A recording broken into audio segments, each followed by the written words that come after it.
Hi, everyone, and welcome to episode 273 of our Tick Bootcamp podcast. The title of today's interview is The Lyme Warrior, an interview with Lauren Lovejoy. My name is Richard Johannesson. And I'm Matt Sabatello. Folks, one of the great service organizations in the Lyme community is Lyme Warrior. They're well known for many of their powerful programs, including Support a Little Lyme Warrior. They're really powerful and inspirational apparel, their virtual 5K race, and their really powerful Lyme disease awareness campaigns. And the founder of this organization is Lauren Lovejoy, who is someone we've been excited to interview for a long time. And folks, I think you're going to understand why this organization is such a powerhouse in our community, doing so much to serve folks in our community once you get to know Lauren Lovejoy. So we are really excited to introduce to you Lauren Lovejoy, the Lyme Warrior. Hello, Lauren Lovejoy, and welcome to the Tick Bootcamp podcast. Thank you so much. Happy to be here. We're really excited to have you, Lauren, and we've been big fans of you and your organization for a long time. So why don't you first introduce your organization to our community? Absolutely. So I am founder of Lyme Warrior. It was a passion project that started out of this horrific journey that grew from selling a couple t-shirts out of my bedroom to a nonprofit that's really reached across the nation and into other parts of the country, and just so excited that there's an amazing community that we're able to help and serve. And it is really a cool organization doing so many cool things. I mean, I was on your site this morning, and there were just several things that sort of jumped out at me. I mean, I love your Support the Little Lyme Warrior program. Why don't you talk to us about that first? Absolutely. So one of the biggest things is we get a lot of parents who have children with Lyme disease. So everybody in the family is kind of in it together and doesn't know what to do. And the children, they aren't able to go to school. They aren't able to participate in normal lives like adults do. Well, adults, we have a lot of coping mechanisms and we understand. Kids don't. They are experiencing extreme isolation. They don't understand. So they are almost so much more at risk of the mental health issue. So we started sending boxes of goodies just as a, hey, there's somebody else out there that really cares about you and like believes that you're going to get better and we're behind you, even if you can't see us. And the results were just that kids smiled for the first time in months of illness. And it was so amazing to hear what the parents reported back about these things. We started including letters from other children, encouraging them to like, stay strong and you'll get through this and it's going to be okay. And we found that these were really turning points for little kids, that people acknowledged what they were going through and understood them, even if they didn't fully understand it themselves. So that's just been something that it's, sending boxes of toys is one thing, but the implication it has on a little child's life who's going through this has really been amazing. That is amazing. And thank you so much for creating that awesome program. So talk to us about your virtual 5K. Yep. So essentially we are trying to figure out excuses for our community to gather. Like, we're all Lyme patients. So like the last thing we want to do is get outside and run. But we found that it was a good way to connect people demographically. Like, so, hey, I have a community. I'm going to go run around in my backyard. And by run, I mean sort of walk and limp through and sit in my chair. But it was a great way to kind of encourage that conversation and create communities. And we like to show the map that people across the United States are doing whatever they can to come out and join together. So it's a great way just as a nation, show up for Lyme Awareness Month, wear some green, be obnoxious and get the word out. Sometimes we just need an excuse to do that and get off out of whatever funk and struggle we're going through. So that was kind of just an extra excuse to share awareness about Lyme disease month. So the third thing I wanted to highlight with you before we got started talking about your story is apparel and the role that apparel is playing in inspiring people to go through this battle in a very powerful way. So talk to us about the Lyme Warrior apparel that you've developed. Yep. So essentially Lyme Warrior was not something I came up with. Obviously, it was something that people self-identified way before I was sick and understood what that was.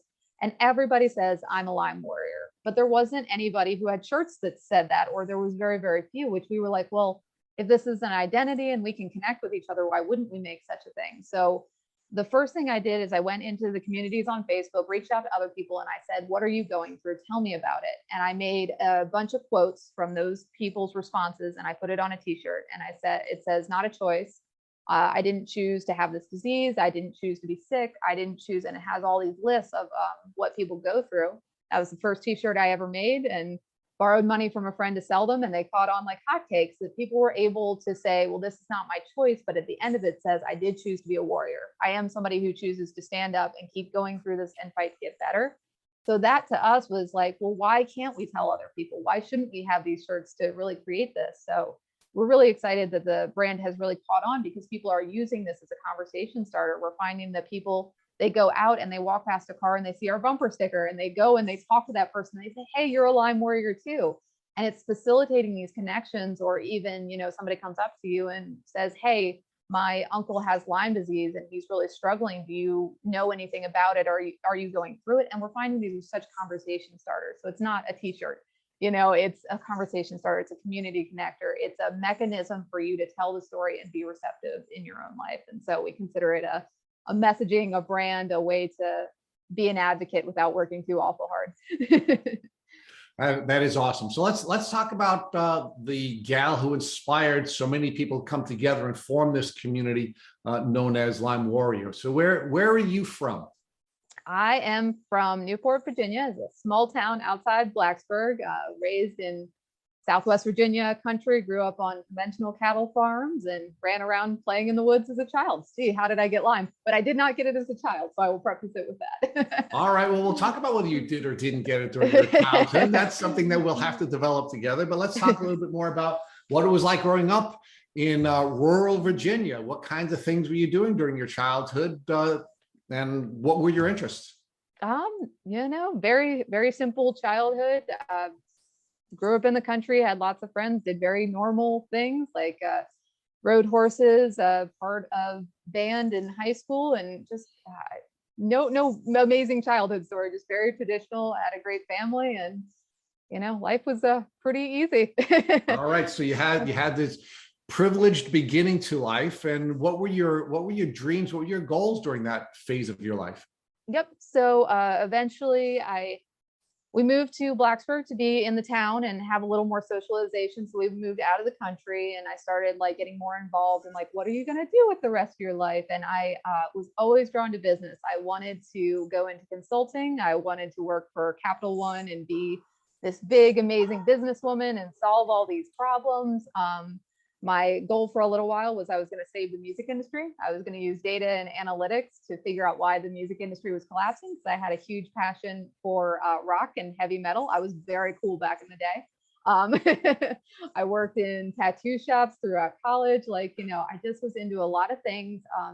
But I had a lot of jobs that I was very professional. I was always in college seeking my master's degree. I was doing a lot of professional, but in my spare time, I was out in dive bars and punk bands and doing all this stuff, even since a teenager, which followed me into college. So again, just trying to figure out a weird way to combine being a professional and doing things that really mattered was always kind of in my blood. But also then on the weekends, kind of, Mom, I'm in a mosh pit again. And, she's going gray early. But, so I put some gray hairs on my parents' heads, but I sure had a heck of a lot of fun during that time. So you're the kind of gal that was living hard and playing hard.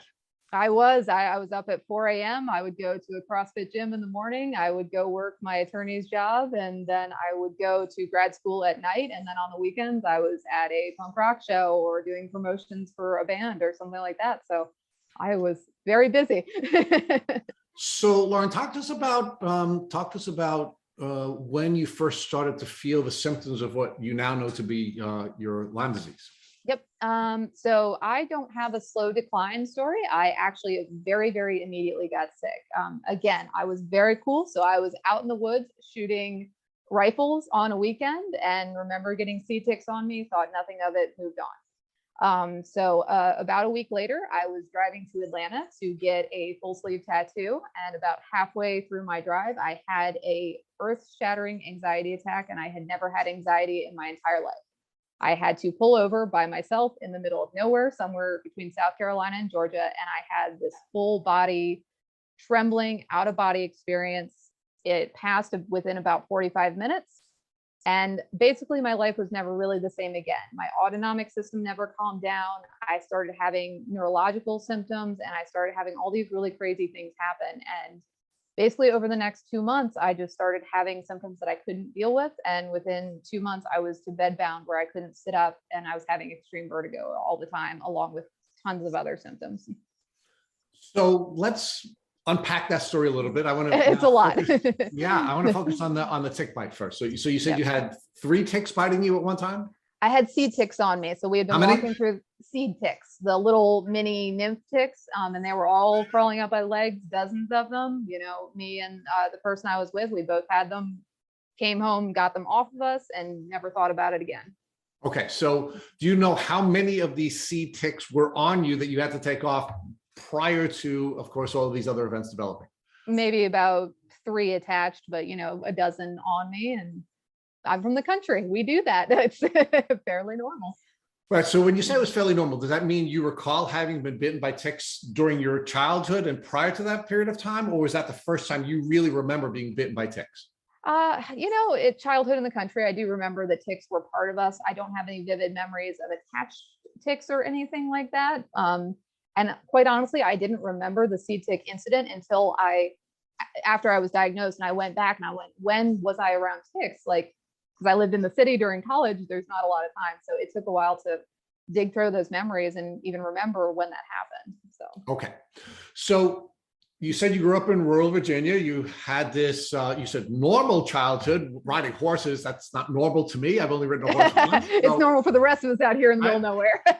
So talk to us about what you knew about ticks, either as someone who would be husbanding a horse or, you know, interacting with companion animals. I mean, were you aware of ticks during your childhood, and were you aware that they caused a threat to your health? I was not. So ticks are part of life. We pulled them off the dogs, we pulled them off the horses, you know, but you get rid of them and you've heard of people getting sick, but I was under the understanding that doxycycline would solve it. But nobody I knew got sick. So again, ticks were part of life, and maybe that was just an odd thing that happened. So it was not common knowledge, and it was definitely not something I knew about even when I got it. So you weren't given any advice either from your parents or from your friends or from any of the educational experiences that you had that led you to believe that ticks could create a threat to your health and you need to protect yourself from coming in contact with these vectors? Nope, absolutely not. It was all not something to be worried about. It was part of life and part of nature. And I spend my time educating my parents after that and teaching them. So right. Well, Lauren, but when you're saying it's a part of life and a part of nature, we all understand that it is a part of life and it is a part of nature, but it's a part of life and a part of nature that you didn't fear. You didn't have any concerns about it, correct? No concerns before being educated. Okay. So now let's talk about that experience where you had the seed ticks biting you and your friend. You didn't know that you could take some steps to protect yourself from becoming acutely or chronically ill. So you just went about living your life despite having these ticks, at least 3 of them attached to you, and perhaps even more. Yep. It was not even in my consciousness that might be something that would change my life forever. Now, after you were bitten by the seed ticks, did you check your friend and your friend check you? I mean, did you go through a process of making sure you had no other ticks on your body anywhere else at any time after that? Yeah, well, ticks are gross, right? Like, so I definitely made sure that they were all removed, both of us made sure that they were off, but again, no rashes, no anything that would show up to give us any reason to think more of it than we thought. Now, when you say there were no rashes, I mean, were you really taking time to check your entire body for some window of time after the bite? Is it possible you could have had a rash in some parts of your body that you weren't checking during the window after the bites?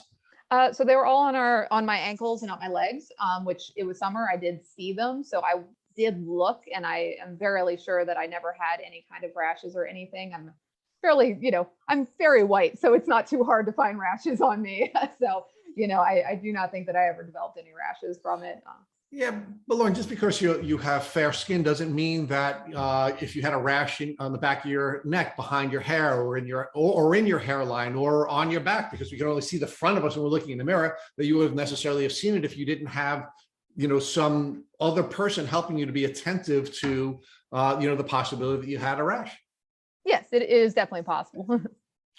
So let's talk about now the things that happened after that, because you had a pretty quick development of your illness, right? I mean, you got sick very quickly, and it was really bad right away. Yes. So when you got sick, and you had, for example, the moment where you're now beginning to feel the mental health elements of your illness, the mental health symptoms, did you go to a doctor? Oh, I went to all the doctors, caught them all. So when you had the anxiety attack, for example, that was the trigger that brought you to a doctor right away, or did you go to a doctor after other symptoms developed?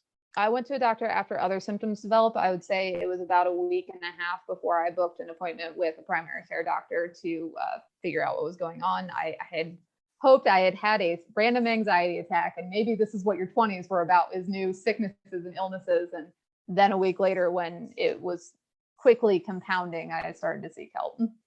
Okay, so when you first went to a doctor, what symptoms did you describe to the doctor, and then what was the doctor's response to your description of your symptoms? So I didn't have a primary care doctor, so this is the first time this man has ever met me, no history. And I go in and I say, I've always had a little bit of an overreactive autonomic system. I always just didn't do well in the heat. I always was a little shaky. Whatever was wrong with me is so much worse. I am shaking all the time. I struggle to hold myself up. If I am sitting or if I'm standing, I feel like I'm going to pass out, and I don't know what's wrong with me. And I'm having tons of anxiety. I don't know what's going on. And you can guess what he said. He said, well, here's an antidepressant. Good luck. And on I went. So it sounded like you were beginning to describe very classic POTS symptoms. Did the doctor suggest to you that perhaps you were dealing with something more than just a mental health issue? No, my doctor said, you are a girl who works too hard, and this is clearly a mental health issue. Okay. So what happened after that? How did your symptoms develop, and what doctors did you see?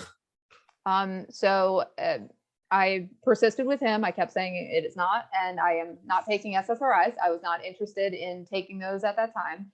So I persisted. He ran me through test after test after test, of course, within the primary care, during which that time I became completely unable to work and basically became bedbound within those 2 months. So my entire life became finding another primary care, going to the secondary specialist that they recommended to. And I essentially just spent my time going to doctors who didn't know me to try to get validation and somebody to continue to run tests. But I probably did more blood work that year than in the entire rest of my life. And everything was normal, healthy, stressed out, 20-something-year-old.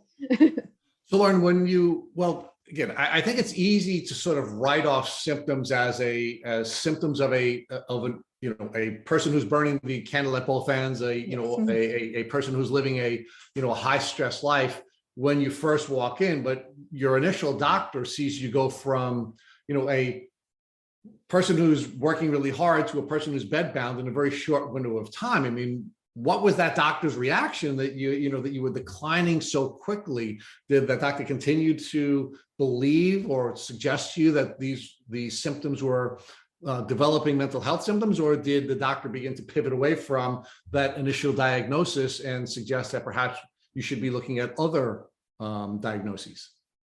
So in all fairness, this is spread over about 60 doctors, so I went through them because they were not listening to me, and they kept saying mental health. And they said, I'm not going to do anything but refer you to a mental health specialist. And I went to therapists, and I actually had a therapist diagnose me with generalized anxiety disorder. And basically the therapist said, there's nothing wrong with you either.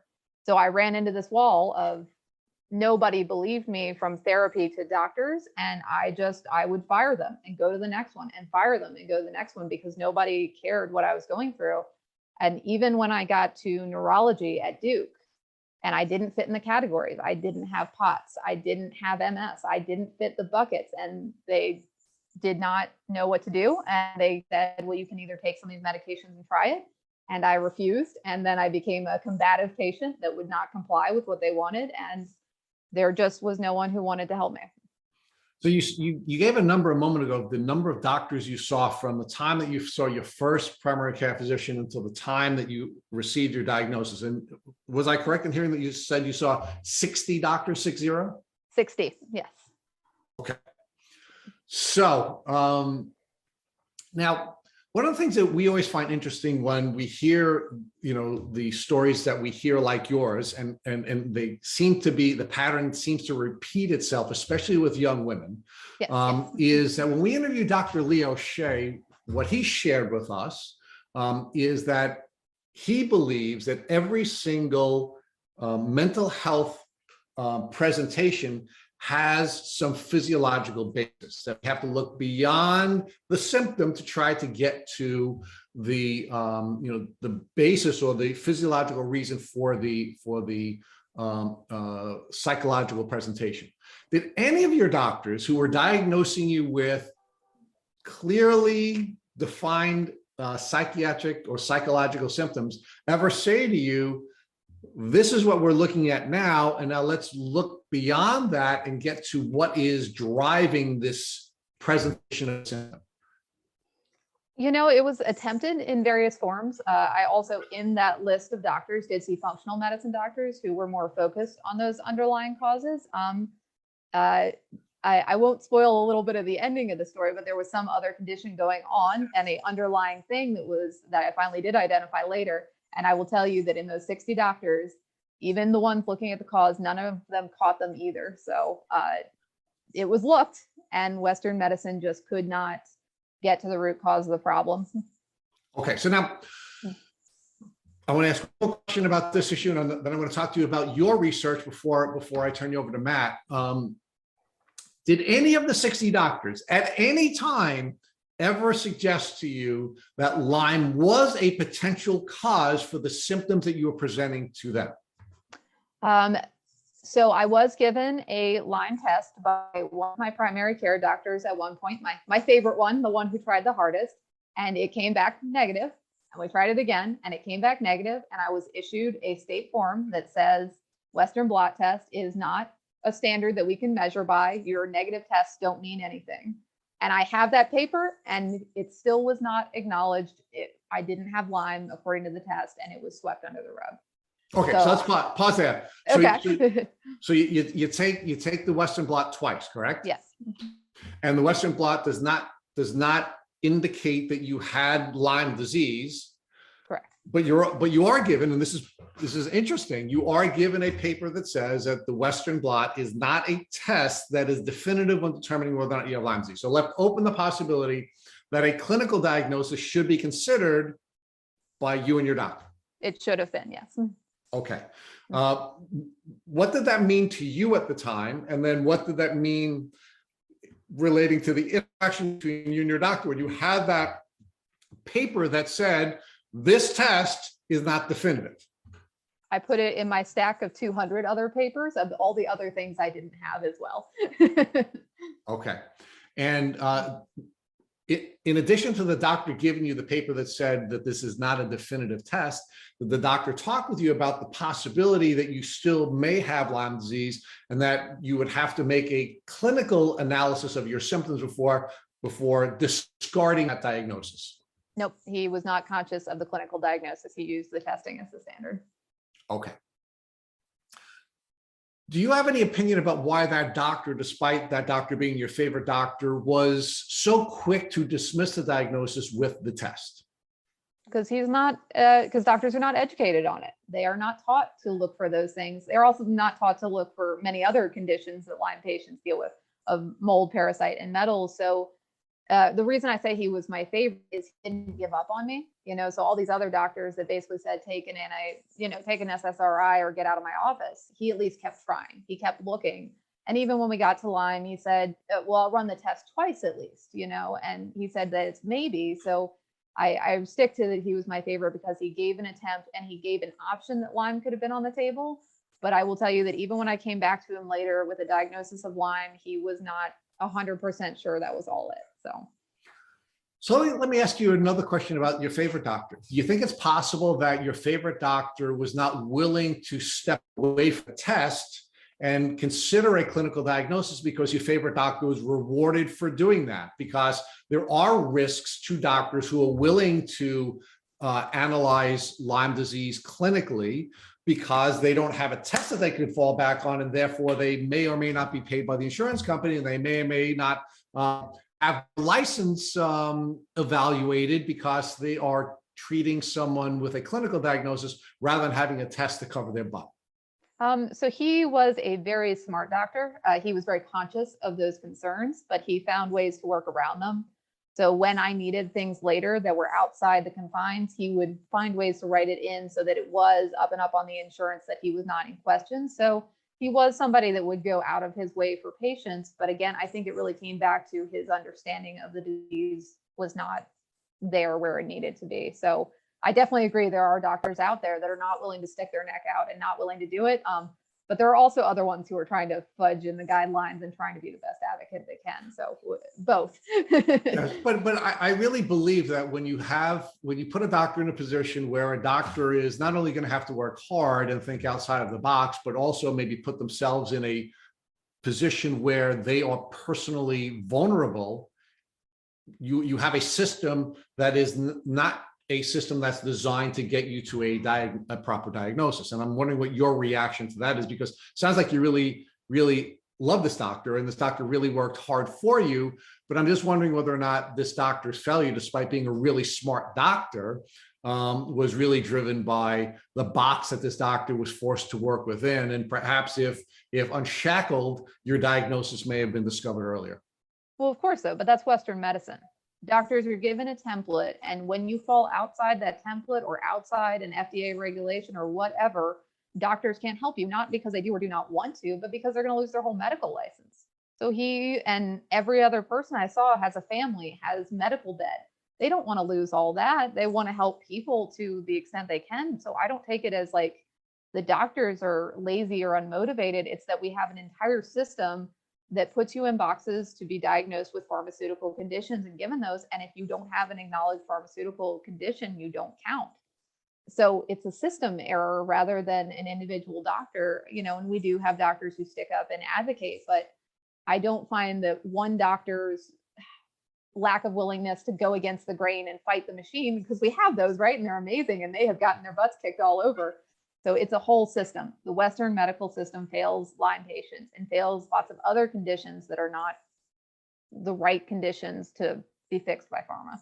So let's explore that in a little more detail, because I often like to debate these kinds of issues with folks who make these general observations about Western medicine, because there are many folks who argue, hey, Western medicine doesn't train doctors adequately to diagnose and treat Lyme disease. And then I bring up examples of Western doctors who were in fact adequately trained to diagnose and treat Lyme disease. Here on Long Island, for example, in the 70s and 80s, we're talking about when I was young, we had doctors like Dr. Burascano and Dr. McDonald, who are two Western trained doctors who were working in a tick endemic community, who made all kinds of discoveries about how to diagnose and treat Lyme disease in the 70s and the 80s. So they were trained adequately to discover, diagnose, and treat these illnesses. So is it really a training issue? Is it an education issue? Or is it something else?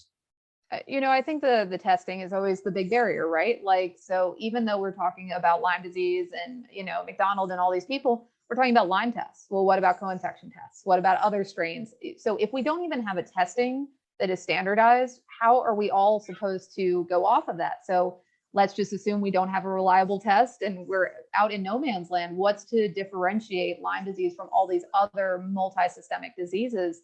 It's kind of the wild, wild west of symptoms. It gets wild. So I think that the standardized testing is just one of the biggest barriers to educating on clinical diagnosis. Yes, of course, iLabs is great that we're educating doctors. We're getting people out there to get closer. But with no test, it still feels very, very wild. And I do understand how doctors get caught in this loop of not knowing where to stand on the issue. Sure. And I agree with you. I agree with you on that point. But what I'm arguing to you is these guys didn't have a test. They didn't have any training. But they guessed, right? So they're like, maybe it's Lyme. Well, what if it was heavy metals? What if it was parasites? What if it was mold? Those are all so very similar. Statistically, they're probably right because of where they lived and where it was endemic. But so let's go out to the desert where it was not as common. You can see why doctors would not be as educated in it, just because there was not the presence and the density of the ticks over there. But they had adequate training and education to diagnose and treat the disease, even though it was a new presentation, which is really what Western medicine does.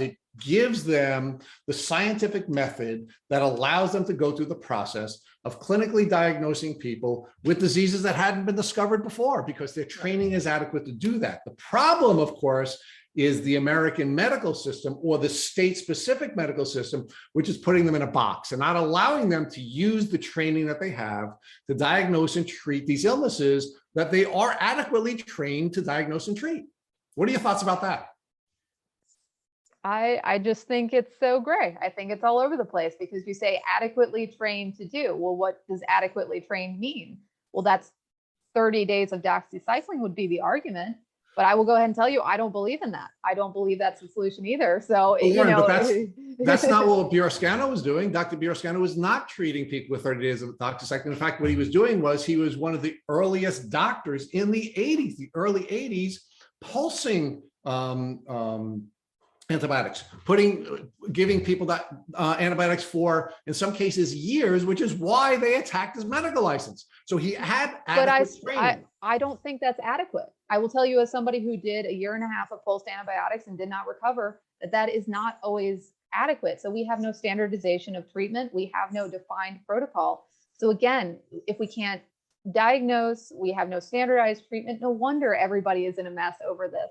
And until we can find how to properly understand this disease and have real treatments, it's all the wild, wild west of everybody's trying things and doing their best. And that's why I have a hard time criticizing the people who are doing any kind of work on it, because at least they're trying.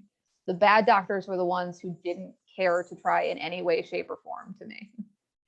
So let's focus now on your diagnosis. So when did you finally get diagnosed with Lyme disease, despite having classic Lyme disease symptoms for quite some period of time? So my defining moment was a very horrible one, and one that does not attest to my personality very well. As you can tell, I went through doctors and they were giving me answers. And by that time I had just had it. You know, I was 26-year-old disabled from, overnight, and I had it. And if doctors weren't going to fix me, I was basically going to scream my way until somebody was going to help me. So I was trying to get into a private functional medicine clinic in North Carolina. And the PA called me and he was like, "I'm sorry, we can't take you because you're out of state. We're booked up." And I unloaded on this poor, sweet PA who didn't know me from anybody else. And I told him, I was like, "I am tired of this. I am tired of this system. I am tired of all the BS. Like, tell me what I need to do." And he said, "Well, have you considered that you might have Lyme disease?" And I was like, "I've been tested. I don't have it. That's not it. What else you got?" And he said, I think it sounds like Lyme disease. I don't know, and I'm not giving you medical advice, but you should check out a clinic in DC and go there and see." And I said, "I think you're full of it. Shut up. You're not helping me. Goodbye." And after that phone call, if you can imagine, my bad attitude didn't have me winning a lot of friends and opening up a lot of doors for me. So I ended up going to this clinic in DC just because I had nowhere else to go. I could not get referrals past neurological. Like, I had seen every specialist. There were not any more doors to open pretty much at that point. So I ended up at the clinic in DC and went through the IGeneX testing. It came back non-specific, but I came out with a clinical diagnosis of Lyme disease. So now let's talk about your 60 doctor journey, right? Because one of the things that we focus on in this podcast is pivoting, when to pivot and when not to pivot, right? And the balance sort of that you have to strike is you have to be coachable, right? You have to be able to take advice from the people who have the education and the training to understand these medical frameworks. But at the same time, you have to make sure that you are working with somebody who is speaking to you and listening to you and working with you to come up with a treatment plan that works for you. So what tools did you use to decide when you were going to pivot away from a doctor? And do you think at times you pivoted too quickly? I don't think I pivoted too quickly. Like, yes, I will definitely attest to, I was not a good patient. I was not reciprocal and I was not very coachable at that point. But what was different is I went in and they would say, "Well, I usually find that people have success with X, Y, and Z drug." Well, I've always been very sensitive to pharmaceuticals and they've just never made me feel good. So I would try, and no surprise, like, I didn't feel better. Like, so they would be blood pressure drugs or SSRIs or things. And so I tried a handful in the beginning and I just kept getting worse with every single one I tried, even for like a handful of days. So I would come off of them.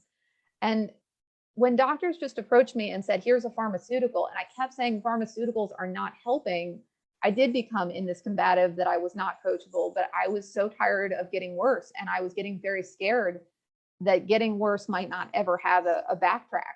So I stopped taking things and I stopped being receptive. And I would not take anything unless somebody could prove to me a very logical thing that I may or may not have. And with every single one of those 60 doctors, not a single diagnosis of anything besides dysautonomia was given. So why should I follow them? Well, right. So, so you were describing yourself. You're a self-described at that window in your journey, not a good patient, right? No, I was a terrible patient. Okay. So do you believe that there are things that, again, in retrospect, you might have done differently that might have made it so that you could have had a better partnership with the medical professionals that you were working with, and perhaps put yourself in a position where you may have been able to get to a diagnosis earlier? I found that my attitude didn't change how they cared about me. That if I was combative, they would treat me the same way as if I was sweeter than sugar and pie. Like, it didn't matter. I was a woman who had non-specific symptoms that they didn't know how to take care of. And I tried different methods. I was very nice sometimes, and it didn't get me anywhere. What got me somewhere was saying, you have to do better. And I'm not going to take the first drug you just try at me. And I definitely burned a lot of bridges, made a lot of people who didn't want to see me again. But I advocated myself, and I did not continue to poison myself with drugs that weren't helping. So, Lauren, one of the things that we've heard doctors share with us is that in many cases, having a second person in the room when they're working with a patient is helpful to both the doctor and the patient. Did you ever bring anyone else with you to your doctor's appointments to either help you in interpreting what the doctor is saying, or helping the doctor interpret what you were trying to share with the doctor? I did. I actually had a lot of people go with me because this took years, right? So it took about 2 years to see those 60 doctors. My parents went together separately. Some of my friends ended up driving me to appointments. So I did have people. I do have to say, in my journey, I have always been very clear. I definitely have brain fog, but my ability to articulate myself and be clear was never really compromised. So people did go with me, but they would just kind of see the same thing. The doctor, of course, would be nicer because there was an audience, but I didn't find that it still changed the outcome. Like, they still, no matter what, they didn't have a toolkit that I fit into. So now, when you finally went to the clinic where you were diagnosed, was anything different in the way that you were treated there versus the way you had been treated during the 60 doctors that you had treated with prior to the diagnosis? It was a weird, different experience. And so when you go to these other places, you're the oddity, and you walked in as the girl who's been there 10 times already and is back for your 700th round of blood work. That girl, oh, she's back. As opposed to when I got to the clinic in DC, I was similar to everybody else. What I was saying was not different, and I was on the same schedule as everybody else there. So I felt not normal, but normal, being part of it. And they didn't have that shocked, I don't know what to do with her look. They're like, oh yeah, this is, many patients experience this and this and this will happen. Here's some resources. So I felt that I was in a box again, but one that had a better fit for me, sort of. So when you say you felt like you were in a box, are you saying that in a good way or in a bad way? Meaning, did you walk in and say, hey, I feel at home, and this is a box that makes me feel comfortable? Or were you in a box that was constricting and you were not going to be given the diverse consideration that your symptoms needed? So both. That time is actually very shortly after I started Lyme Warrior, because I had a name for what I was going through. Like, it was this unknown mystery illness. What's wrong with you? Well, I have these symptoms. I didn't have anything that I could call it. Once I had a diagnosis, I had a name, and I was a Lyme Warrior, and I had words for what I was going through, and I could find people. I could Google something that gave me an identity. So that's where Lyme Warrior, I had, a brand and an identity after that. And I will say, as I went through that clinic, there were people that understood the shifts, but long story short is I still did not recover from being in that clinic, and that I did fall outside their toolkit as well. There were some minor improvements, but I did not get my life back at that clinic, and I did not significantly recover even after a year and a half there. Okay, and Matt is going to talk to you about that. I just want to ask you a couple more questions about the 60 doctor journey.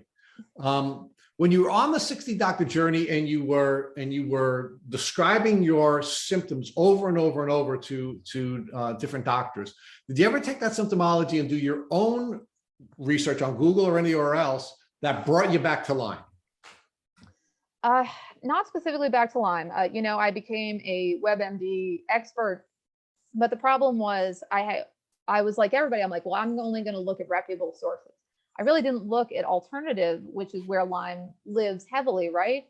Because I was not raised in alternative medicine. I was raised in Western medicine. All those doctors were the people that I went to, and they were the authorities. And Lyme doesn't come up in those. It's easily treatable. Well, the test was negative. So even in my research, those were not things that came up because I didn't find those to be credible sources, which is painfully ironic now. Right. So you were looking for traditional sources, right? You were looking either for medical journals or you were looking for traditional sources. That's the only place you were looking because you didn't believe at that time that there were experts that were outside of the traditional sources, correct? Correct. I was very much down neurological conditions and things like that. But you only believe that experts were people who were publishing either academic articles or people who were in medical centers, correct? So we heavily leaned on universities and their leading doctors and those professionals. That's where I mostly looked. Okay. So now one of the things that we also often see with people who are diagnosed with Lyme disease is what we call it either bro science or sister science, where you're talking about your symptoms in the community of people that you come in contact with, and somebody says to you, that sounds like Lyme disease. Do you have anything like that? Not really, but that's because I didn't have a name, right? So if you're just shooting around, you don't know what group to join. Because if I had entered into a Lyme group, man, would have people told me, and man, would have I had an early intro. But no, in everything else, nobody else knew about it. I didn't have friends who knew about it. Look, in most cases, you're not going to find a Lyme group until you have a name for it. But in many cases, we're seeing, and I guess it depends on where you are and whether or not you're in a taking them a community or not. And at this point, it's every community, but maybe at the time when you were going through your journey, the early parts of your journey, it wasn't in your community. But I can tell you that a large number of people that we interview on this podcast will tell us, hey, I was at church and my mom was describing my symptoms to someone and someone said, that sounds like Lyme disease. Or, I was at school and I was telling one of my friends I was feeling and somebody said that was Lyme disease. So you never had any of that where you were describing your symptoms to people in your circle and someone said, or somebody, and again, maybe the expansion of that, someone in your family was talking about your symptoms and it came back from a person in the community that perhaps you're dealing with Lyme disease. No, and it's kind of a twofold problem. So I am in an endemic area, basically up and down 81 in the corridor. We have all the national woods.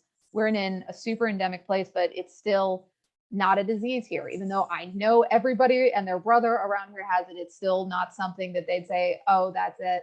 And then I'll also add a second layer is when I got sick, because I couldn't sit up, the only place I was comfortable was lying down. My life in isolation became extreme. I got rid of my friends because I was embarrassed about who I was and I was embarrassed about what I was going through. So I essentially talked to maybe 5 people in my life and they didn't know. And, they had not been exposed. I didn't have church, school, everything like that. I removed myself from society because I couldn't handle what I was going through.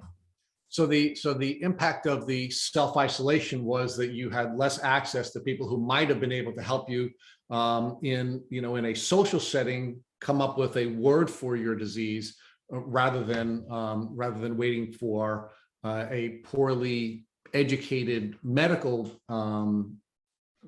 community to come up with the language for your disease. Right. I never had a huge community. And then, like I said, it just was too much. I could not figure out how to share what I was going through with people around me. And I chose to isolate rather than to try to find a way to balance that. So now you said that you were living in a tick endemic community. This will be my last area of questions. Matt is getting very anxious that he's not able to ask you his questions yet. But do you believe that because you grew up in a tick endemic community, you were around ticks your entire life, you were living in a rural place where you were riding horses and coming in contact with a lot of animals that would have had ticks on them? Do you believe that you were bitten by ticks during most of your life, and that the time that you had gotten sick was a reinfection coupled with a gal who was like burning the candle at both ends and probably immunocompromised because of all of the, the active things that you were doing? Or do you believe that the tick bite that you had received, or the tick bites that you received just before you gotten sick, was the moment when the multi-germ infection that got spit into you caused you to get sick? I can do the big reveal and answer that question now. So essentially, I found out, this is many years later, that I have a very, very severe liver condition, and that I have always had since childhood. So I mentioned that, like, I get dizzy in the summer and things like that. So apparently my whole life I had a liver condition that doctors missed, and all that good stuff.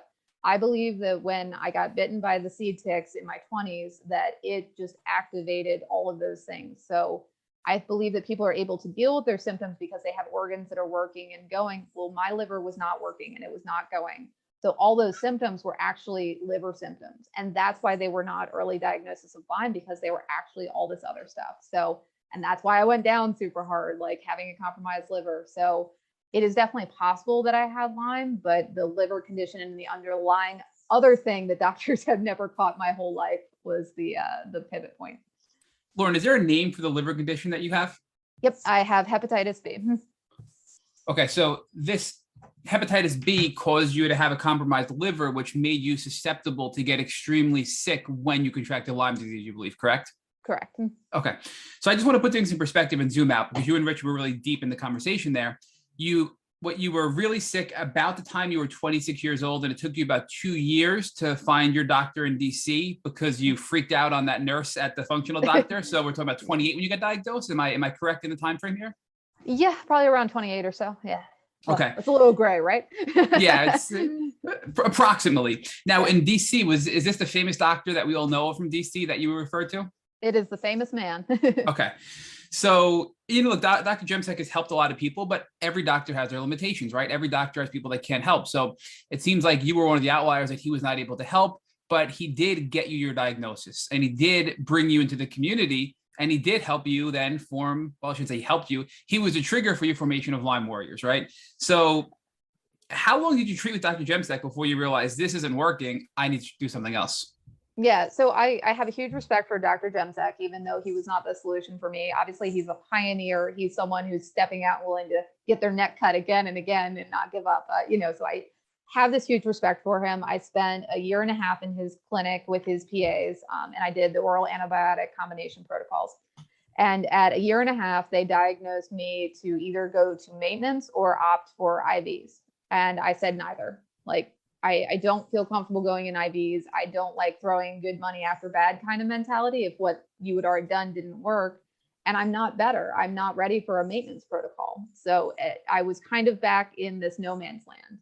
I have Lyme disease, but the leading expert couldn't help me. What do I do now? So there was this kind of heartbreak point that your idol, the man who leads the champions, well, am I a Lyme warrior anymore? Like, is this my thing? Or is this another bad diagnosis that I just spent a year and a half on? So you doubted yourself because you were with the leading Lyme doctor and he couldn't help you. And you felt like, wow, maybe it's something else, because I've had a lot of other misdiagnoses, right? I was so scared that Lyme was, like everybody says, it's not a real thing. Well, what if I just got scammed for a year and a half to go through all this and it isn't a real thing? It was a very scary time. And I find it interesting that they called it a maintenance protocol, because you were still sick and really didn't get much better. So why would they refer to it as a maintenance protocol when you're telling them, I mean, I'm assuming you're telling them, right? So you're telling Dr. Jemsek's staff, hey, I'm still sick after a year and a half of treating with you. And their response is, oh, let's put you on a maintenance plan. Like, that makes no sense to me, right? They essentially gave me two paths. They said, go IV or go down to maintenance and look for something else. And I'll say this was a PA that I don't believe is there anymore, but again, I felt that was when I fell out of the box again. Well, I didn't fit in your toolkit. What do I do now? And there wasn't any backup plans because I didn't fit in their path anymore. And I think this all boils down to the fact that there's never a one size fits all solution for Lyme. And you were boxed into a imaginary one size fits all solution, which is oral oral antibiotics. And if that doesn't work, we're going to do IV antibiotics. And you're like, wait a second, this doesn't feel right. A year and a half in, I'm not better.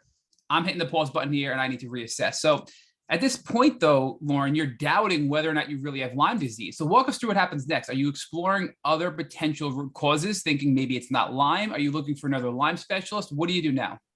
Yep. So I turned to the almighty Facebook communities where everybody with Lyme is and where nobody knows what's going on. It's the blind leading the blind in a very passionate, but not always helpful way. So I jump into these communities and I start looking for another Lyme literate doctor that takes an alternative that's non-antibiotic, because we all know there's like 10 other billion paths and which one is the right one for me. I'm researching hypothermia, going to Germany, stem cells, all this stuff. Well, I also don't have the budget for any of this. So what the heck is someone supposed to do? Long story short, again, I am screaming from the rooftops. Somebody tell me how you got better without antibiotics. Somebody give me a different path that doesn't mean flying to Germany.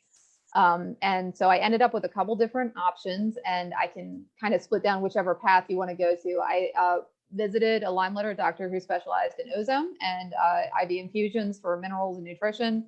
And can we go one by one here and just I want to explore each of them. So I'm sorry to slow you down, but so the no, first that's thing okay. you did We'll go with him. Okay, so the first thing you did was go to get IV infusions. Is that what you said? So I went to him. I was mostly interested in the ozone. I was not IV particularly interested in the infusions. I'm not a big needle person. Because I react so poorly to things, heavy doses are very scary to me. So I always like to do things small first. So I went to him and he told me that I needed to go on a low dose of steroids along with ozone at the same time. And I had told him I had been on steroids before and I was really, really opposed to it. People with Lyme are not supposed to be on steroids. I was really not interested in it. And he said, trust me, my wife has Lyme. You're going to be okay. 3 days into it, I couldn't walk again. I was flat, peeled to the floor, could not function. So I was in a different state because he was out of state. I was with family trying to make it work. And I am laying on the floor of a dining room bawling because I had fallen down so far. And I crawl into his office, like laying in the floorboards of my mother's car. I'm like, the steroids are not working, undo them. What's the undo button? And he says, I don't know. This always works for people. I don't know what to do for you. So again, you're an outlier. You're fitting I outside am that the box outlier again. So I went But- alternative and it doesn't work for me either. And now he doesn't know what to do with me. What am I supposed to do? You know? Was this blood ozone? So I know there's a lot of options to administer ozone for Lyme. So this is blood ozone you were receiving, Yep, correct? direct injection, IV ozone. I only had one dose. I do think ozone has a lot of merit, but the steroids that he put me on first, that was the straw that broke the camel's back.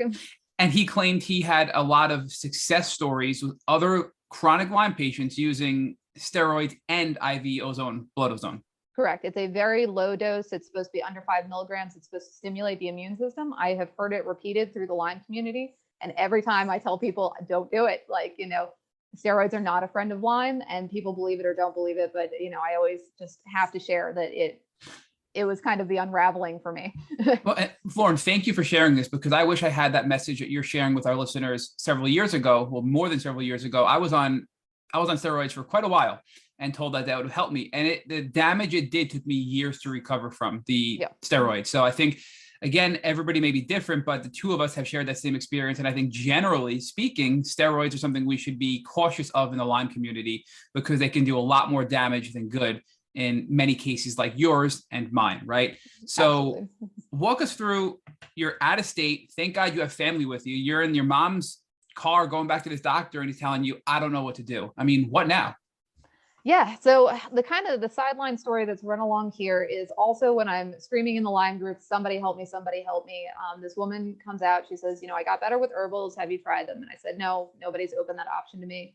She says, well, call this herbalist, middle of nowhere, nobody, and give her a call. And I had been kind of working with her on some very low level stabilizing supplements. I was more focused on the ozone. I thought that was going to be the big break because I'd heard a lot more about it. So I was consulting with this herbalist, and she seemed okay. She seemed to get me, but I was really looking to knock it out. I was done with Lyme. I needed a big deal, and herbals had not occurred to me. Again, I was very Western. I did not believe in those things back then. So just she is, the angel on earth kind of human being, because when I walked out of that doctor's office and I was basically on the floor, like crawling my way out of it, I called her on her cell phone from the car ride, trying to get back to where we lived. And I said, I don't know what's happening to me. My doctor won't help me. She said, do you remember that supplement that I gave you a couple weeks ago? Take 2 of those.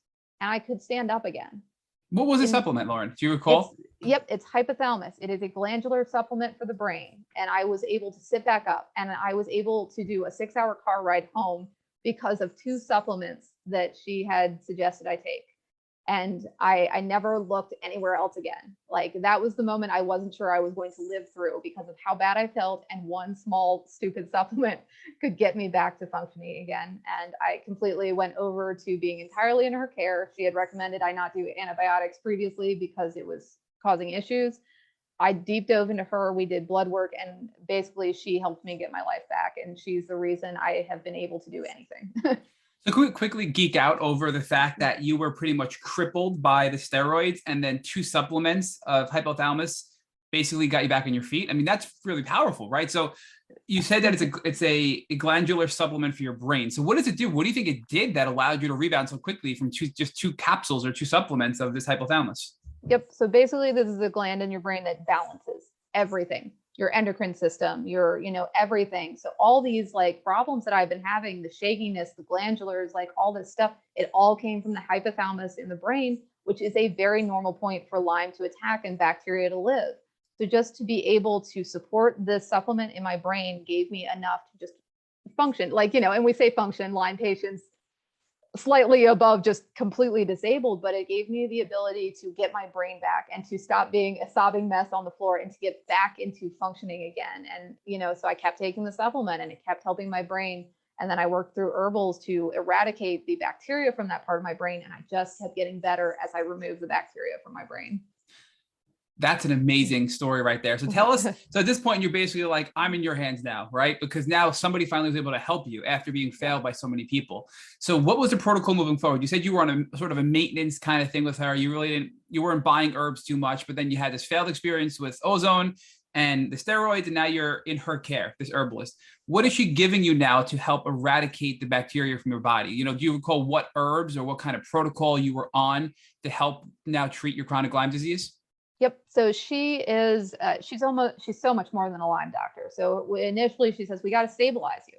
You are so fragile and you are so fried in so many ways. So I was taking a lot of glandular support for the brain, adrenal support for my whole adrenal system that had been fried, and all these different things. And she said, we're going to start you off. She does an adaptive burner protocol.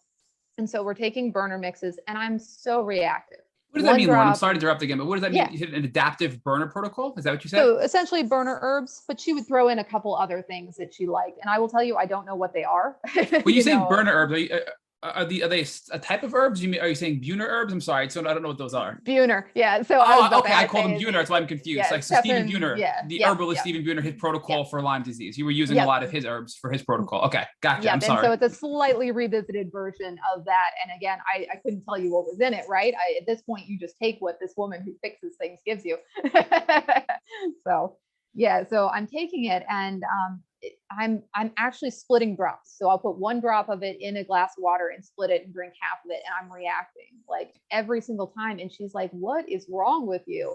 But the biggest thing is she's like, no, this tells us something. As opposed to every other doctor's like, panic, we don't know what to do. She's like, no, something else is wrong with you. Like, other people with good, healthy, otherwise systems are able to detox Lyme and deal with this. You should be at 5 drops, 10 drops to start. And that's when we went down this road of, okay, what other things are going wrong? And she is just the most brilliant person that she walked me through it. And she kept going, I think it's your liver. I'm not sure. Let's run some tests. And she went and got me hooked up with a doctor who ran a standardized hepatitis B Western medicine panel, along with other things. And that's where I came back off the charts for severe liver conditions. Despite my liver being tested by GemSec, by every other doctor, never tested for hepatitis B. I can't tell you how much I love the fact that this doctor said to you, instead of saying, I don't know how to help you, like the person who gave you the steroids, and you're coming to him basically completely debilitated, sorry, I don't know what to deal with you. And now you're walking away in panic and fear and anxiety.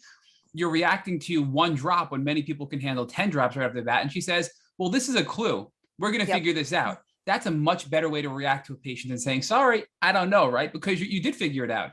And then the fact that she dug deep with you and got you this liver diagnosis of Hep B had to be groundbreaking for you. So walk us through about how you felt, right? Because now you have Lyme disease, you have Hep B, and you're realizing together it introduces a whole new complication for treating your Lyme, right? Right. Well, and so Hep B is a very, it's not a pretty diagnosis, right? Like Lyme disease, you get a tick. Well, so Hep B is very associated with like sexual contact and needles and stuff like that. I got it as a child, and there is no like dark history or past or something terrible. I don't know what happened. Was it a contaminated needle with a standard immunization? What happened? I don't know, but the test does show that it is chronic. It is over a decade old. So something in my childhood happened, and what is that? So it's very hard to come forward with like this Hep B diagnosis because it's not, what do people think then? And now I'm not a Lyme warrior, I'm a Hep B patient. Well, it's nothing like the Lyme community. There is not really a lot of support, and similar, there's not a lot of options for it. So instead of jumping back into the Western medicine world, I just said, well, you've gotten me here, you're going to help me fix it. So I stayed fully entrenched in alternative medicine and herbals, and I went down this alternative path. And it was really hard. So my liver was in a really, really bad place. And then there's all these people questioning me, well, if you have Hep B, you should be on the pharmaceuticals for it. And I just went, I'm not going back. It's been so bad the whole way through. I'm not leaving this woman for anything. And if she can't fix me, like, oh, well, at least I'm in a better spot. So, it turned into, I had to balance the Lyme because the Lyme was a problem. I had to try to address the liver. Liver in women also will lead to hormonal imbalances and severe estrogen issues, which is also all the other things the doctor couldn't catch. So all of a sudden I had all these diseases. Oh, and I got into some mold, and I had some mold symptoms too. And it just became truly overwhelming that I didn't have this single identity anymore. I was not a Lyme warrior. I was just a mixed mutt of diseases. And that was just really kind of overwhelming. And I was just so thankful for her that she's like, we're going to deal with it one drop at a time. Bad days, good days, and it's going to be a long road. And she was never shy about that, but she never left me, and she never gave up when I was an absolute handful of patient. I cannot tell you how many times I called her at 2 a.m. because your liver dumps at 2 a.m. And I used to have these horrific symptoms at 2 o'clock in the morning. And she picked up the phone every single time and walked me through it, sometimes saying the same things over and over again. But she never gave up on me, and she never let me get worse. And just everybody should have a doctor like that, and everybody should have somebody like that in their corner. And she not only gave me stuff, she taught me how to handle it. Well, you're having this symptom. We know what this is because this reacted with this. And she taught me how to figure out how to heal myself rather than just let these things happen to me. And that's when just everything changed. I became in control of things. But you were an active participant, Lauren, meaning you wanted to learn, you were researching, you were telling her exactly what was going on. You were explaining to her what was happening in your body, which allowed her to make informed decisions and guesses to lead you to where you were, where you had all of these diagnoses, which collectively is what was going on in your body, right? So you were a big part of this as well. So I don't want to lose sight of the fact that this isn't only your doctor, this is a partnership, right? And I also want to counter something you said earlier when you said, I'm no longer a Lyme warrior because I have Hep B and I have mold and maybe some other things going on. But, Rich and I have learned, and we kind of have changed our opinion over the last year. A Lyme warrior, and even chronic Lyme in general, doesn't just mean I have Lyme disease. It means I have a chronic systemic problem in my body, and I'm chronically ill. Is it Lyme disease, Babesia, Bartonella, Ehrlichia, Anaplasma? Is it mold? Is it Hep B? Is it heavy metals? Is it parasites? It's all of the above, right? So like that soup of bacteria, that soup of pathogens you refer to, we call chronic Lyme. So I think that actually solidified your title as a Lyme warrior and your group Lyme Warriors, because it's never just Borrelia burgdorferi that gets people sick, chronically sick the way you were, right? You needed to get more information to figure out what was going on to identify how to help you and get yourself better, right? I mean, looking back, do you see it that way now? I do. And, I do definitely still self-identify as a Lyme warrior, but it was just at that time of so many things were coming my way. And I do have Bartonella as well, which is a very large player. The Lyme wasn't as bad as definitely the Bartonella. So, it just kind of shook you again. Like you get so set in, this is what I am, and you stop looking for other things. It's very jarring. to have to think about other things. And then when it's more than 3 things, you're like, well, let me just throw up my hands. This is just a whole cluster of nonsense. I don't want to do this anymore. And just having somebody that stays steady with you and helps walk you through identifying, well, so the tremors and the weakness were very Lyme symptoms, but the neurological is, or liver, they help you define which is which, so that when those symptoms occur, you are in control and you can deal with them. And that to me is the most invaluable part. Lauren, I think you're sharing a really powerful tip that we don't speak about enough on this podcast, because we always focus on Lyme, right? And that tip is, if you have a diagnosis of Lyme disease and you're treating and you're not getting better, or you're not getting the results you expect with your doctor, or you're uber sensitive like you were, you have to keep looking. Yes, you have Lyme disease, but you probably have something else, and you're missing a piece of the puzzle to identify what you need to get better. And we don't talk about that enough on this podcast. So thank you for really diving deep with us to explore that, because yes, Lyme is real. Yes, you are a Lyme warrior. You are a Lyme warrior, but you need to know what else is going on so you can get yourself better, right? And I just want to stop and reflect on that for a second. So, really it's the whole pot boiling over effect that Dr. Rose talks about, where you have the soup of stuff going on in your body. And once the pot boils over, man, you're chronically sick, right? And that's kind of where you are, and where all of we are as a community, as a Lyme warrior community that you've now built, right? So I do want to explore a little bit more, because you said you had Bartonella as well. So when we hear about these things, we know that if you're going the Western route, doxycycline can help with Bartonella too.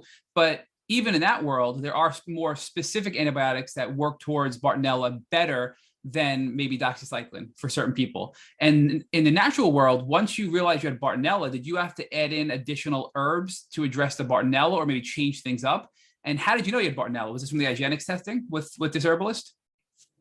No, so IGeneX testing back with GemSec, he suspected Bartonella, and I was put on rifamycin for over 6 months at one period, and those symptoms did improve. I think a lot of people know with Bartonella, it comes back, and it comes back with a vengeance, and that's why it's harder to deal with than Lyme. So when I got to the herbalist and she suggested Bartonella, I was like, no, I knocked it out. I had so many of those symptoms disappear, and I was good for a while, and then all of a sudden they come back. And I was not willing to do the rifamycin again, because it was so intense and it was brutal. And everybody's like, well, you're herxing, that's good. I didn't want to do that. I went down Buhner herbs again, and I found that I was able to manage the symptoms, herxing and all that stuff, so much better. And I was able to maintain it longer, so that it wasn't that I treated for a second and then waited for it to come back. I could actively continue to treat it, and I wouldn't have these flare-ups and these returns. So I really struggled with Bartonella coming back and back again, up until I was able to maintain an herbal protocol that just really, it didn't give up for a little bit. You could keep taking it indefinitely. Lord, I love what you're saying, because Ali Hilfiger described this so well when we interviewed her. She talked about how she was, for years, I think almost a decade, she was on this antibiotic loop. She was treating with Western medicine. She'd make some progress, go back and start a business, be uber successful, and then crash again. And this happened, I think, 7 or 8 times with Ali Hilfiger, until she finally realized, I have to get off this merry-go-round. This is a cycle. What am I going to do? And then she pivoted to natural medicine as well. And once she did that, she now has sustained remission. She's been able to, keep her health in good shape. So I think that's a really important lesson that you learned, and that I think many others have shared as well, that yes, when you treated with GemSec, you had some relief, but it came back with a vengeance. But now, using the Buhner protocol and natural medicine and herbs, you've been able to keep it at bay and not have it come back with a vengeance like it did with Western medicine with GemSec, correct? Absolutely. And so I'm super alternative now. Like, I'm sure you've heard of like liver flushing and cleansing the liver. With my liver condition, I do so much of it. Well, so you're also like awakening dormant things and you've been storing, and like all these different like hormonal issues and metals that you don't remember ever being in. And so you're going to get a lot of like flares and reoccurring things by trying to cleanse other systems. Some people have it in their lymphatic system. Some people have spleen issues. And so also when you're trying to take a whole natural approach to it and you're cleansing these things, well, you're going to awaken old infections. You're going to awaken cysts and all this stuff. And that's why I think that these antibiotics are temporary solutions. But what do you do when you want to get to another layer of cleansing? You have to have something that isn't going to destroy your gut bacteria every single time. And that's why I just think antibiotics are a solution for some people, maybe a more in acute form. But if you are a heavily chronic patient like I am, that it is deep in you and every part of you and all your organs are compromised by something else anyway, I just believe in this very like total overall healing and this process, that it's not a smooth road and there are bumps. But if you have the understanding and somebody to guide you through all those different bumps and what they're going to look like, that's the best place you could possibly be. And I think it can be scary as you're starting to have some of these older symptoms come back or new symptoms come in as you're addressing these specific systems, like you mentioned when you addressed your liver and you did a liver cleanse, right? So, and a previous guest had called that retracing. And I think it's a really powerful term because as you're getting deep and you're bringing these deep-rooted pathogens or toxins like heavy metals or parasites out, you're going to have symptoms that are new and even symptoms that you thought you got over because it's bringing it out from deep within your body. And they're temporary because you're getting to the root. And you don't get that with the Western medicine, at least from my experience and clearly from your experience, right? So that retracing, if you're working with a practitioner who understands that, is going to give you some peace about it. And you're really getting to a better place with a holistic healing model on your body, right? But I do want to ask you about the liver more because we know the liver is so important for detoxing. We know that your liver produces bile that is necessary to bring toxins from your blood and all other parts of your body, including your brain, from your liver into your GI tract to ultimately get it out of your body. And if your liver was compromised because of Hep B, you did a ton of stuff to do liver cleanses. So one of the things we've learned about is milk thistle is an amazing herb that actually helps regenerate liver cells. And we learned that recently. So what were you doing now to counter the Hep B and do your liver cleanses and also strengthen your liver so you can hit that and also hit the Lyme disease on the other side? Yep. So I had a bottle of herbs that I have no idea what was in it. Just, she knows the things that I don't know. And yes, milk thistle was one of them, but also like Chunka piedra is a big one that helps. What was it? I'm sorry. Did you say chunky parega? Chunka, Chanca, and Pierdera. Chunka piedra. Okay, thank you. It's an herb and it breaks up stones in the liver that calcify and become solid so that when you do liver flush, you're able to remove it, because I was doing these liver flushes and oh my God, would I be in pain? There's these big calcified stones and they will not flush out of the ducts of your liver. So I was in extreme amounts of pain. Well, so Gemsec would have rushed me off to have my gallbladder removed because that's a very standard practice. And she says, no, you need your gallbladder. That's where the bacterial reserves are. This helps you with bile to help continue to cleanse the liver. You need this, like, stick with it. And there will be times I called her up and I'm like, I don't want to stick with it anymore. This is just the dumbest thing I've ever done. Like, this is, worse than the other things. And she's like, no, it's going to get better and it's going to be there. And, I probably have been liver flushing for about 3 years, very intensely, probably more intensely than most people recommend. But I will tell you, every time my life gets a little bit better and a little bit better. And so it's just continuing to take all these mixes of herbs, keep supporting the liver. Don't overload it by taking lots of, Lyme kill formula, because that's hard on the liver. And Bartonella treatment is very, very hard on the liver. You're also like pushing out, women will push out toxic estrogen. So I'm having hormonal issues and like menopausal symptoms and all this stuff. And it's just, Lauren, can we stop there? I'm sorry. I'm sorry to interrupt you again. So yeah. This is something we hear a lot about and we don't talk about enough on this podcast either. And I think this is something the first time we're really even talking about this one in general. What does that mean? Can you just restate what you just said and give us a little more detail about estrogen and menopausal symptoms? I mean, look, people can't see you, but you're very young, right? So when you're saying you're having menopause, I'm like, wait a second, that's not normal. Tell us more. Like, that doesn't seem right, So can you give some detail there? Yeah. So like 29 to early 30s, just having all of these hormonal symptoms. Estrogen can do a whole lot of weird things. And I'm sure if anybody looks into estrogen dominance in men, it pushes out testosterone, pushes out normal functions. Well, for women, it does all these other things too. And it's very limiting. So it can be neurological conditions. It can be your stomach isn't digesting right because estrogen is blocking all these things when it's too excessive. So I am trying to remove the estrogen from my blood and active like parts of my body. And then I'm pushing more out from my liver. And my body is just so full of estrogen that it almost can't function. So you just have to be able to keep cleansing while cleansing the liver. And it's just constant removal. And estrogen is very hard on the digestive system. So you're taking all these probiotics and stuff, but your stomach is never coming in balance. You're having SIBO and overgrowth because of estrogen. So it's great that we can talk about taking probiotics, but that didn't work for me because I had so much dang estrogen that it couldn't win in the battle. You got to have somebody who understands what is causing everything that's behind this. So we say, my stomach hurts. Well, why is your stomach hurting? What is causing that cascade? And you just got to unpack every single organ and give each of them like time to breathe and rejuvenate. And how are we supposed to figure out what is causing every one of those? And that's why I totally understand why people get overwhelmed. And it's great to have a guide going through that. I mean, I'm loving geeking out about all of this with you. And I want to go a little bit deeper on this topic. So you mentioned that estrogen can cause GI distress. And we know if people are treating with antibiotics, that causes severe gut health problems as well. So if there's females listening to this podcast and they are having issues with antibiotics, you're saying estrogen can be compounding problems that antibiotics are producing for GI health and causing some complications. Is that correct? Right. So essentially, the estrogen is blocking normal functions because it's out of balance. Your liver is responsible for bile. So your stomach is also not moving bile through, and you're not able to eliminate waste. Basically, the whole system is starting to shut down. And if you can't remove toxins, how the heck are you going to kill Lyme and remove it from the body? So, well, I think you can kill the Lyme, but you can't yeah, get rid of the die-off, right? So now you're toxic, right? Exactly. I see a lot of women, they go and they start on an herbal protocol, which is amazing, but then they're so sick and they're like, oh, I'm perksing. No, you're just so toxic. Your body cannot physically remove like all the things that are going on inside you.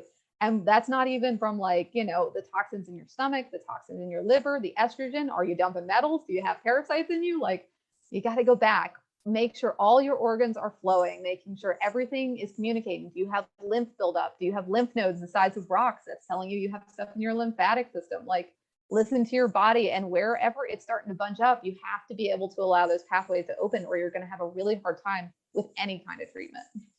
So with the estrogen, for you, it seems like it was your liver and Lyme both causing excess estrogen being produced, which is causing a problem. So for our listeners that don't have liver issues or don't think they have liver issues, can Lyme on its own cause excess estrogen, causing problems and preventing them from ultimately healing? Yes. And I see this in both men and women, that the liver does become compromised. So I always, and Gemsek does this to his credit. He does suggest that you always support the liver through treatment methods because he understands that's a waste elimination system. So I think that anybody who's on a protocol should be doing some type of liver support. Like you said, milk thistle, stuff like that is really great.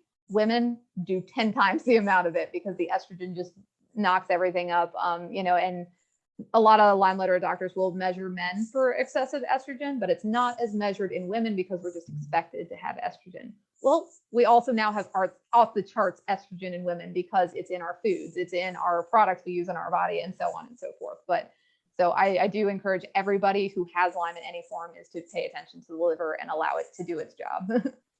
So Lauren, talk to us about parasites, because you mentioned it earlier on with Rich and you brought it up again. Were parasites a problem in your journey, and did you have to address them with your herbalist?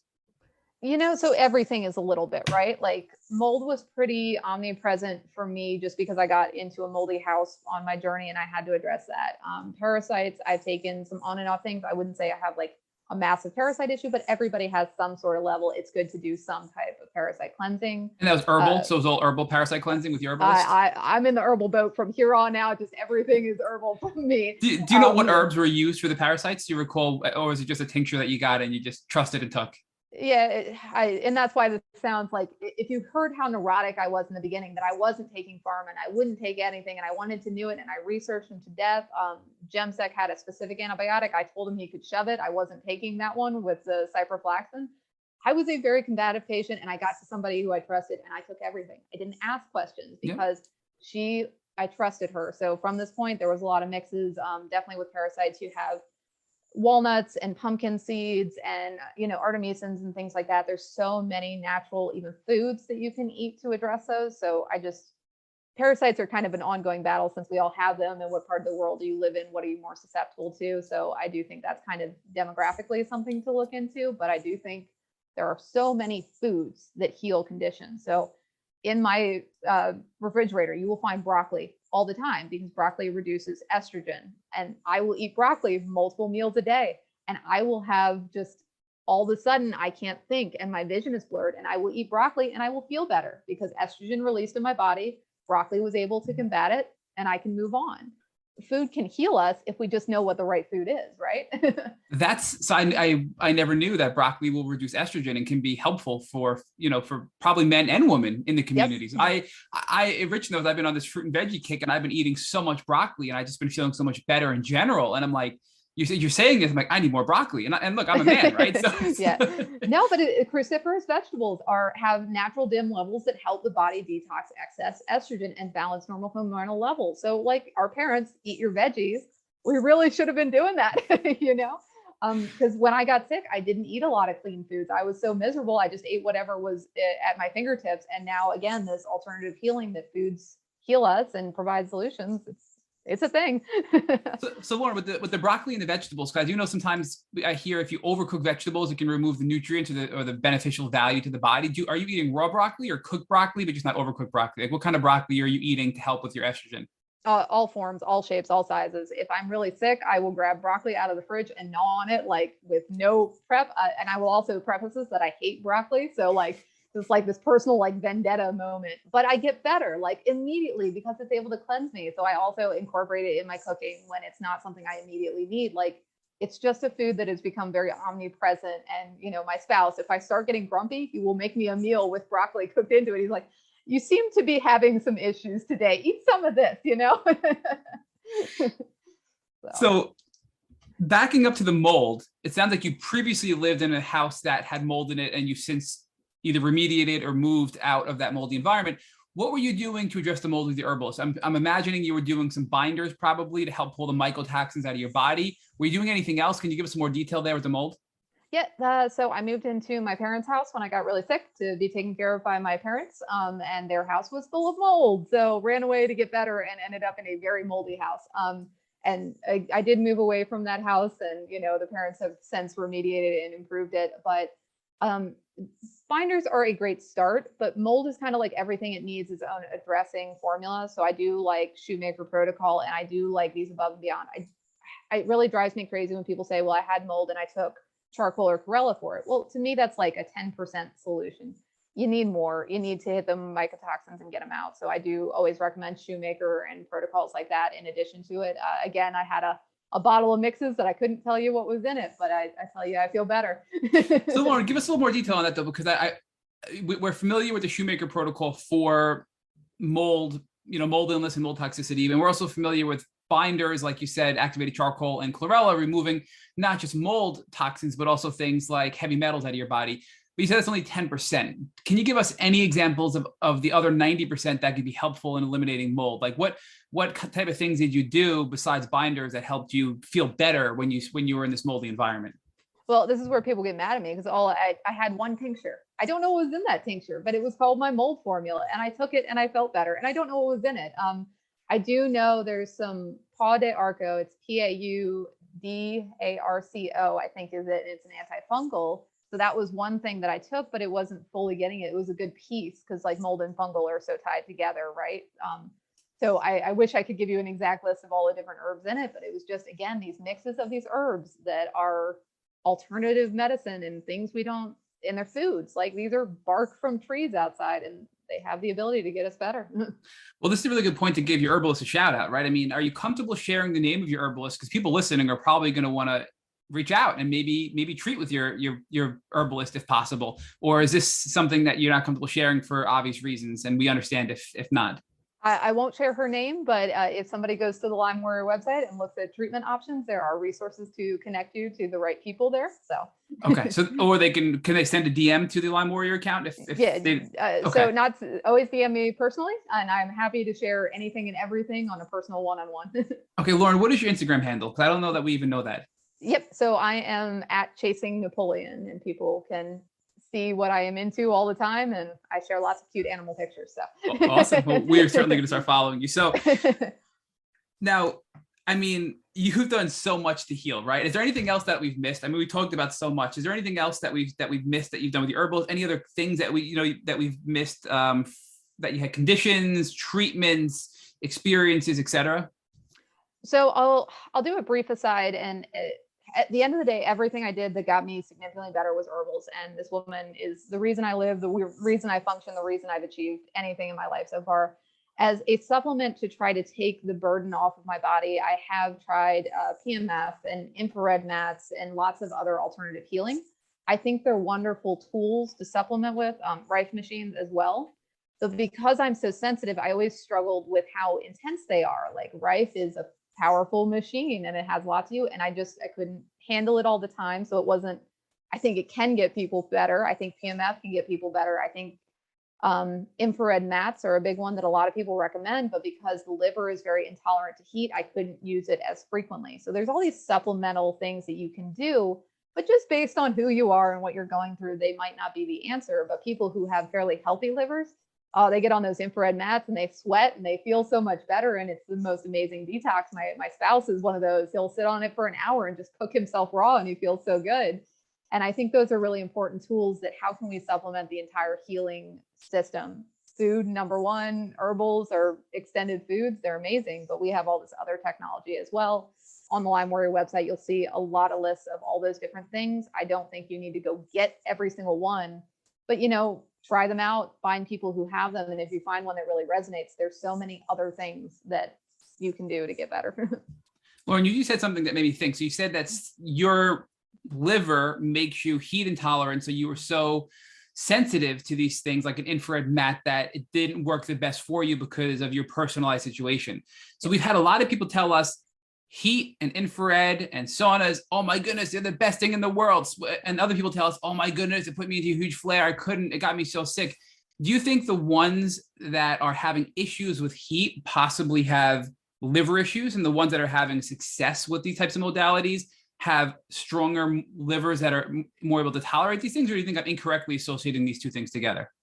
I think they're close, but they're not perfect. I have one friend who is just the outlier. Her liver is just, she and I give each other a run for our money on who has the worst liver, but she bakes and it's the only thing that provides relief for her. And she's kind of my outlier, because otherwise I'd say like 100% a heat intolerance is a relation to a liver, but there's one or two outliers. So that's why I'm like, try it for 5 minutes. And if you feel worse, don't do it, or do it in extreme moderation. But also these are the people that are right. It's the answer. It makes them feel so much better because your skin is your biggest detox organ. So with everybody, I say try it, and try it short and sweet. Do not do an hour. Like that's how you get very sick, but go in slow and slow. So as you were supporting your liver with herbs, were you able to now increase the herbal protocols for Lyme and Bartonella and other things because your liver was getting stronger and your tolerance to the other tinctures for the pathogens were getting higher? Yep, I definitely have increased significantly. I am able to take herbals with a much better approach. I will still say I cannot attack them the way that other people do. So the liver is kind of an ongoing battle. You're not going to undo a couple decades of liver damage in a couple years. This is now an ongoing journey, and that's a lot of people ask me, well, are you in remission from your herbalist? Well, I don't really know. Like my liver is still this ongoing battle, and I can't take the Lyme formulas as much as I want to, but I feel pretty good. And, so I'm in this like kind of limbo. I'm getting better. I'm not in full remission. Is it my liver? Is it the Lyme? Is it the Bartonella? Is it mold? Is it something else I haven't discovered yet? And that's why I really hate when people say, well, I don't believe you unless you're in remission. Well, I can tell you that I used to not be able to stand up for years. And I now run a farm and run around outside and do things, And it's just those qualifiers. You got to just understand the healing is a process, and it's not going to be done overnight. And if you have severe other conditions that are underlying, it is a journey, and that's frustrating because we all want to be better tomorrow. And I just think that's the most important takeaway is supporting the organs, giving your body like the grace and time that it's not a solution overnight. Organs don't turn back on once you take a supplement, and that's tough for people. So Lauren, before Rich picks up, I just want to share with you and our listeners that you personally have been an inspiration for me, Matt Sabatello, and for Tick Bootcamp with Rich as well. So your journey, we read up about you when we first started Tick Bootcamp, and we were doing our research, and we were so inspired by you, Lauren, and your Lyme Warrior not-for-profit. And we modeled a lot of what we do off of Lyme Warrior. So we just want to thank you for doing what you do, because you've had a major impact on our personal lives and so many out there in the community. And I just want to make sure that I point that out before I hand it back over to Rich. And I do just want to ask you, because look, I was, as you told us your Instagram, I'm sitting here looking at it on my phone, and you're doing a lot out on the farm, and you have a lot of cool animals. You're doing a lot of cool things. So just give us an idea of how much better you're doing today, considering you were bedbound, right, when you first got sick. So give us an idea of like what you're doing and what your life is like today compared to where you were when you were totally debilitated. Yeah, and this is where we're going to go dark for a minute, right? So I was living at my parents', and I had self-isolated to a point where essentially the only person I spoke to was an ex-boyfriend who the relationship didn't work out with because I was sick, but it was the only person I could talk to. And my parents, I love them, but I couldn't really like share with them. So I will fully admit that I was in a place where I said, if I can't find solutions in the next 6 months, I don't want to live anymore. And it's not because I didn't want to continue my life. It's because I was at a point where I saw no future in a way that I could continue to live. I essentially sat in a house and laid in a bed every day on end to only be broken up by doctors who made me cry hysterically at 30 years old. Like, that's so embarrassing. And I didn't want to continue that life. And it wasn't because I didn't want to live, it's that I didn't want to live that life anymore. And I can say I didn't see any change in that path. And, it's going to be a wild jump to I met the love of my life, and he loved me when I was sick, and he loved me when I couldn't do anything for myself, and his support and an herbalist and somebody who cares. So I can't drive a car. I can't hold down a normal job. I now own 3 or 4 businesses. I have a new business every week. I do things that matter to me, and I can create change in the world. And, I now have a farm with all the farm animals that I love and things that I take care of. And my life is a whole different. It's definitely not the life I expected when I was in college. It's not the life that I could envision, but I am so happy, and I am so grateful for things that I never thought I could. And I still have symptoms. I still have illness, but I am so grateful to not be in the spot that I was anymore. And I think that vision is just so hard for people to understand, that you can be happy and sick in a different way. It's just how sick are you and how limiting. And I can tell you that can change. Don't give up. If every single doctor puts a door in your face, if every single doctor tells you that you're crazy, and even if a therapist tells you you're crazy, nobody knows but you where that's coming from. And it's, it's up to you to navigate that and create the life you want after that. And it's not easy, and it's so hard, but it's so worth it. So Lauren, talk to us about how your Lyme disease journey helped you to build the new life that you have, how you discovered the new gifts that you weren't aware of that you possessed that have allowed you to now become the happy person that you are. Yeah, so I started from what can I do? I knew a lot of what I couldn't do. I couldn't drive to a traditional job like I was doing. I couldn't do a lot of things. So I was limited to what can I do from a computer, laying down, because that's when I was really sick. I could only lay down and do it. And I sold t-shirts. Somebody shipped the t-shirts to me, and I sold them and put them in a package, and that was all I could do. And that's how Lyme Warrior started. And then just as I got better, well, what can I do now that is different? And that kind of is where Lyme Warrior came from. With people who are so sick and they don't know what to do, and they've got 24 hours a day on their hands and they want to make a difference. Well, let's write letters to our congressmen. Let's write letters to kids who need to be inspired. Let's create things. And anybody can do that, whether or not you can get up and run or do all those things. So Lyme Warrior to me was really about what can you do from where you are. And as you get better, obviously that changes and becomes a little bit bigger every single day. But that's the whole purpose of Lyme Warrior.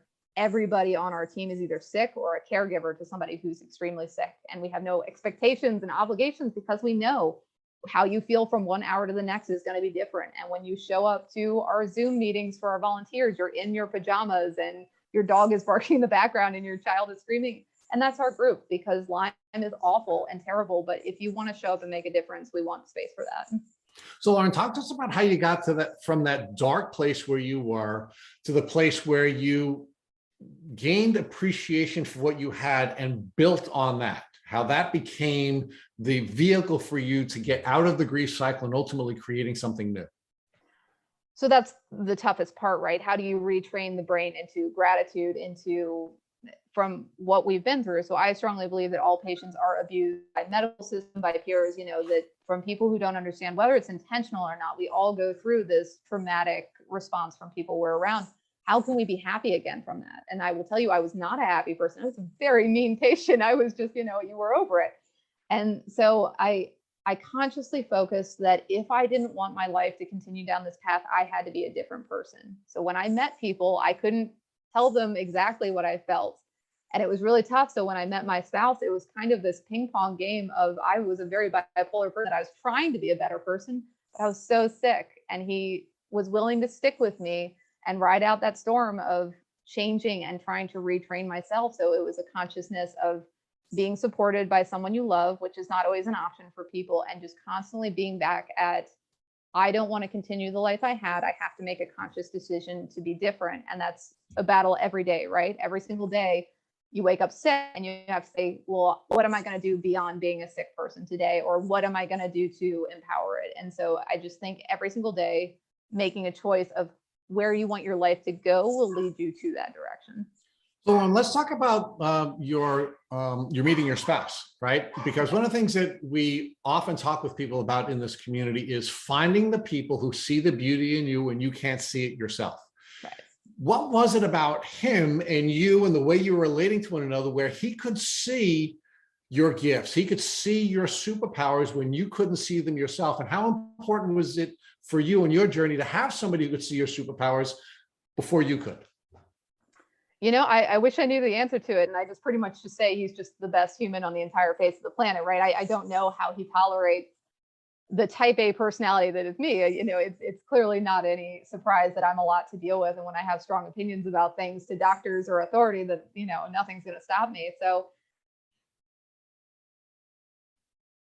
just all different forms. And I think that's tough, that when you're in a relationship, the one I was in previously, I was a cool person who did things, and all of a sudden I wasn't that person anymore.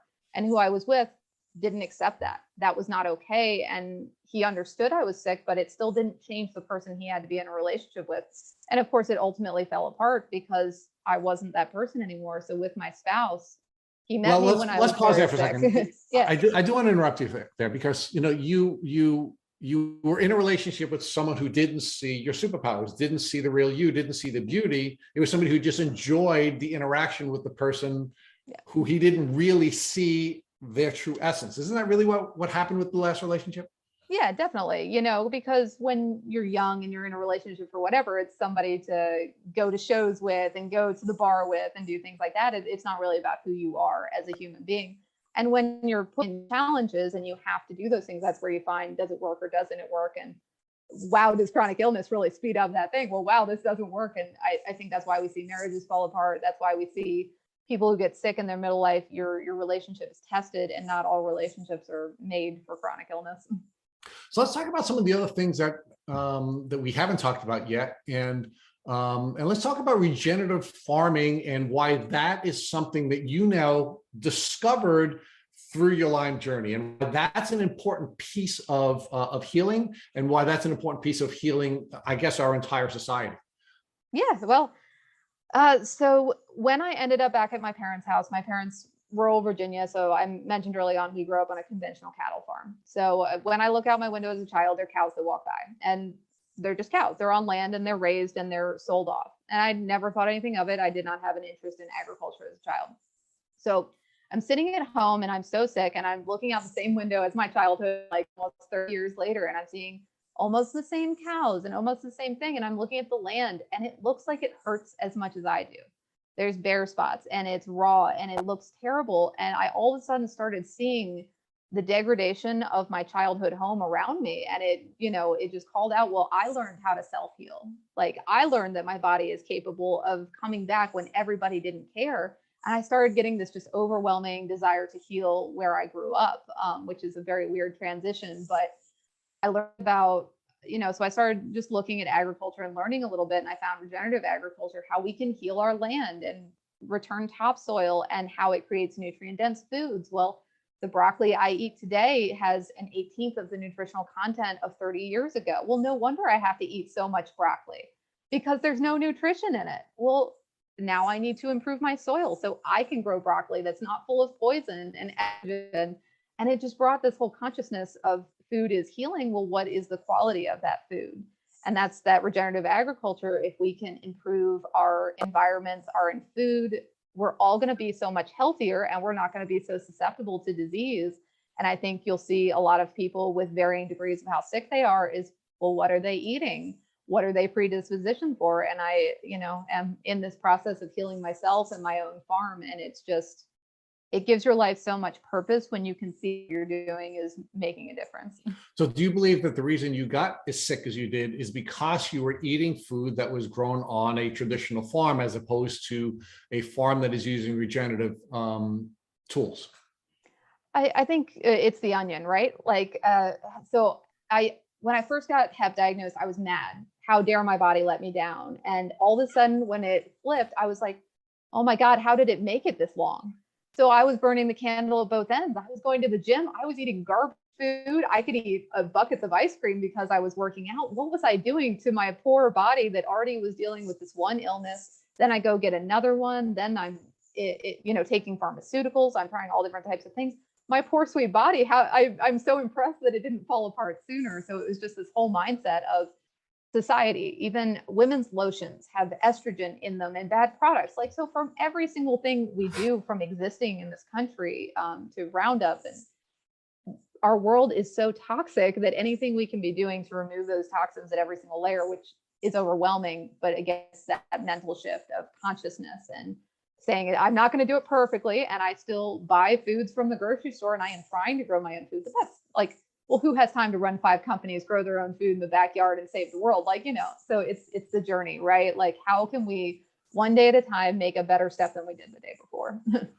Well, but Lauren, I really think it does get to the heart of why we're seeing Lyme disease and chronic Lyme disease rates increasing, like the war games. Again, I'm dating myself again, but the war games map that we saw with Matthew Broderick, where little by little by little by little, the entire world gets destroyed by all the nuclear waste. Well, we're seeing the same thing happen with Lyme disease, right? And part of the debate that we have in the community all the time is, well, why is that happening? Why is it so bad? Is it because the bacteria and the viruses are more viral because they've been weaponized, or is it really the pot boiling over, as Matt had discussed with you before, where we just have so much that our poor bodies have to harbor? Our food is shit. We have toxic mold. We have heavy metals. When you put that all together, how can it boil over? And really, it's really sort of the toxic load that our bodies are unfortunately required to manage. And then we have these diseases that we had been able to manage for millions of years, and now we can't manage them anymore. So what's your thoughts on that?